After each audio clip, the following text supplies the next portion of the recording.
जिनको एट्रिया कहते हैं, और जो लोअर चैम्बर्स हैं वो वेंट्रिकल्स कहलाते हैं, ठीक है। और हार्ट के अंदर 4 चैम्बर्स हैं और इस तरह से हार्ट के अंदर वेल्व भी 4 ही होते हैं, ठीक है। तो हम आज सिर्फ बात करेंगे पल्मोनरी वेल्व के बारे में।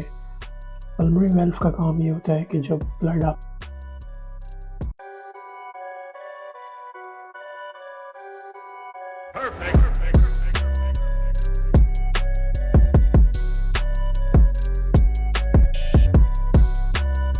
अस्सलाम वालेकुम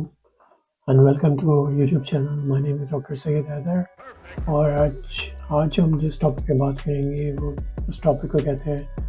पल्मोनरी वेल्व स्टेनोसिस और पल्मोनरी वेल्व रिगर्जिटेशन के बारे में बात होगी कि पल्मोनरी वेल्व स्टेनोसिस में के सिम्टम्स क्या होते हैं और इसको किस तरह से ट्रीट करते हैं, और पल्मोनरी वेल्व रिगर्जिटेशन की प्रेजेंटेशन क्या होती है और हम किस तरह से इसको ट्रीट करते हैं। लेकिन अगर आप इस चैनल पर नए हैं तो please subscribe our channel and share this video to your family and friends. चलिए टॉपिक पे चलते हैं। पल्मोनरी वेल्व, जैसा कि आपको पता होगा कि पल्मोनरी वेल्व जो होता है is one of the heart valve, ठीक है। जैसा कि हार्ट के अंदर 4 चैम्बर होते हैं, जो कि अपर के जो ऊपर वाले चैम्बर्स होते हैं वो जिनको एट्रिया कहते हैं, और जो लोअर चैम्बर्स हैं वो वेंट्रिकल्स कहलाते हैं, ठीक है। और हार्ट के अंदर 4 चैम्बर्स हैं और इस तरह से हार्ट के अंदर वेल्व भी 4 ही होते हैं, ठीक है। तो हम आज सिर्फ बात करेंगे पल्मोनरी वेल्व के बारे में।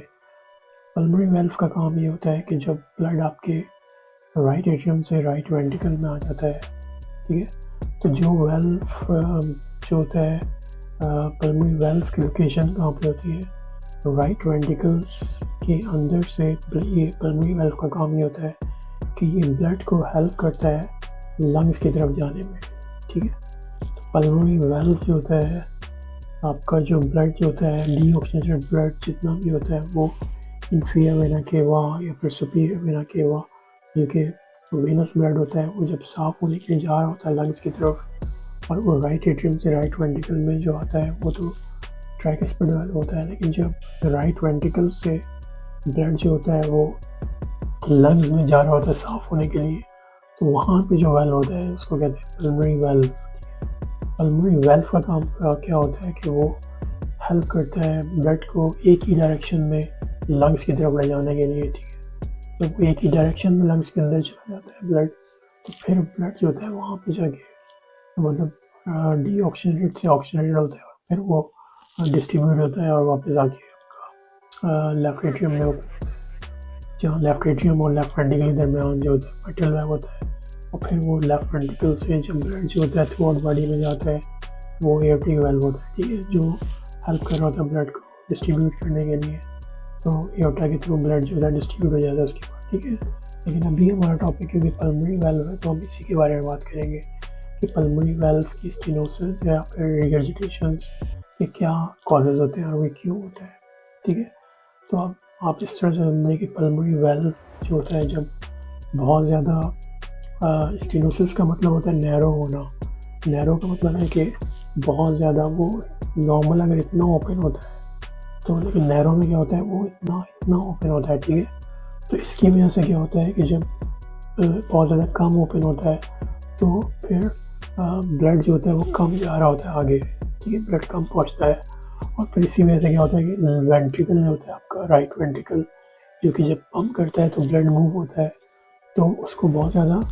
सख्त काम करना पड़ता है, मतलब उसके ऊपर एक प्रेशर आ जाता है, ब्लड कम जा रहा होता है और वो पंप तो कर रहा है, लेकिन जब ब्लड कम जा रहा है तो उसके ऊपर भी प्रेशर है, ठीक है। जब उसके ऊपर भी प्रेशर होता है वो कोशिश कर रहा होता है कि ब्लड को पंप करे कम्प्लीटली, लेकिन हार्ट का जो वेल्व है आपका पल्मोनरी वो नैरो हो गया है। नैरो क्यों हो गया है? या तो आपकी एज जो होती है वो उसकी वजह से वहाँ पे कैल्शियम की डिपोजिशन हो गई है जिसको कैल्सिफिकेशन कहते हैं, या फिर आपको कोई भी कह लें कि डिजीज़ इस तरह की हो गई है जिसकी वजह से वेल्व जो होता है नैरो हो गया है, ठीक है। या फिर जिसकी वजह से क्या होता है तो आपका राइट वेंट्रिकल होता है उसको आपको हार्ड काम करना पड़ता है, इंक्रीज प्रेशर हो जाता है उसके ऊपर। तो इसकी वजह से जब भी आप पेशेंट की जो राइट वेंट्रिकल होता है वो बहुत ज़्यादा थिक हो जाता है, वहाँ पर थिकनेस हो जाती है, क्योंकि पल्मोनरी स्टेनोसिस के अंदर उसको बहुत ज़्यादा तेज़ काम करना पड़ रहा है और प्रेशर उसके ऊपर आ रहा है, ठीक है। ब्लड क्योंकि कम जा रहा है लंग्स के अंदर साफ होने के लिए, तो इसी वजह से राइट वेंट्रिकल को पम्प भी करना पड़ा है ज़्यादा, इसी वजह से राइट वेंट्रिकल थिकनेस हो जाती है इसी कंडीशन के अंदर, ठीक है। और ये कि इस तरह सिम्टम्स डिपेंड करता है, ये भी माइल्ड से मॉडरेट होता है, ठीक है, डिपेंड करता है कि कितनी स्टेनोसिस है, सही है। और कुछ लोगों को अगर माइल्ड है पल्मोनरी स्टेनोसिस, सिम्टम्स नहीं होते, ठीक है, तो उनको जो होता है मॉडरेट, अगर मॉडरेट हो तो उनके अंदर सिम्टम्स डेवलप होते हैं, और या फिर बहुत ज़्यादा सीवियर है तो उनके ऊपर अंदर भी सिम्टम्स होते हैं, ठीक है। सिम्टम्स में जैसा कि ज़्यादातर क्या होता है, आपको हार्ट मरमर मिल रही होती है, ठीक है। मरमर जो होती है वो साइन होती है जब आप स्टेथोस्कोप लगाते हैं और सुनते हैं हार्ट के वेल्व के ऊपर रखे हैं, एक तरह से देखते हैं तो वो वूशिंग साउंड होती है, वूशिंग साउंड, ठीक है। वूशिंग का मतलब ये है कि जब ब्लड वहाँ से पास कर रहा होता है उसकी थिकनेस की वजह से पल्मोनरी वाल्व की,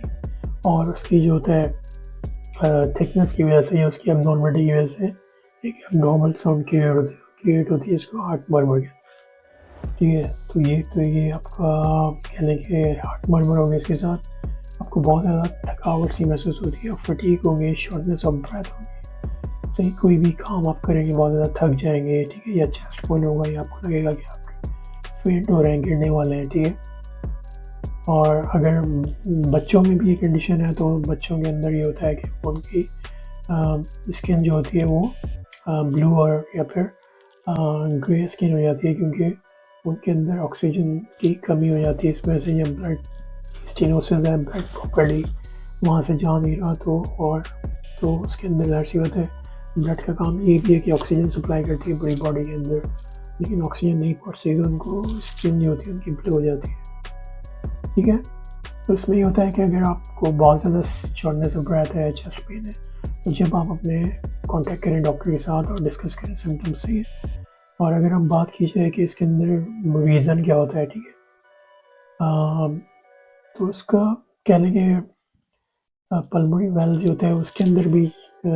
मतलब फ्लैप्स होते हैं, जिनको कप्स भी कहा जाता है, मतलब 3 10 कप्स होते हैं, जो कि काम ही होता है कि वो ओपन होते हैं और क्लोज होते हैं जब आपका हार्ट बीट कर रहा होता है, ठीक है। तो वो ओपन होते हैं, और जब हार्ट रिलैक्स होता है तो मतलब हार्ट बीट के ऊपर डिपेंड कर रही होती है उनकी, और वो मेक श्योर करते हैं कि आपका ब्लड पल्मोनरी के अंदर से, पल्मोनरी वाल्व होता है तो ब्लड आपका लंग्स के अंदर ही लेके जाए, ठीक है। और तो इसमें ये होता है कि अगर 3 कप्स है तो उनमें से कोई एक कप जो होता है वो भी थिक हो सकता है, या फिर जॉइंटली भी ये थिक हो सकते हैं, सही है। इसका मतलब ये होता है कि वाल्व जो होता है प्रॉपर्ली स्मॉल ओपन होती है, बहुत ज़्यादा कम ओपन होता है, और जिसकी वजह से क्या होता है कि राइट हार्ट जो होता है उसके ऊपर इंक्रीज प्रेशर होता है, और इस इंक्रीज प्रेशर की वजह से क्या होता है, हार्ट जो होता है बहुत ज़्यादा थिक हो जाता है, ठीक है। और इसके रिस्क फैक्टर भी होते हैं बहुत ज़्यादा, मतलब कुछ सिंड्रोम होते हैं, रोमेटिक फीवर है और अदर सिम्टम, और भी कहने के कोई कार्सिनोइड सिंड्रोम भी होता है जो कि इसके भी रिस्क फैक्टर होते हैं, ठीक है।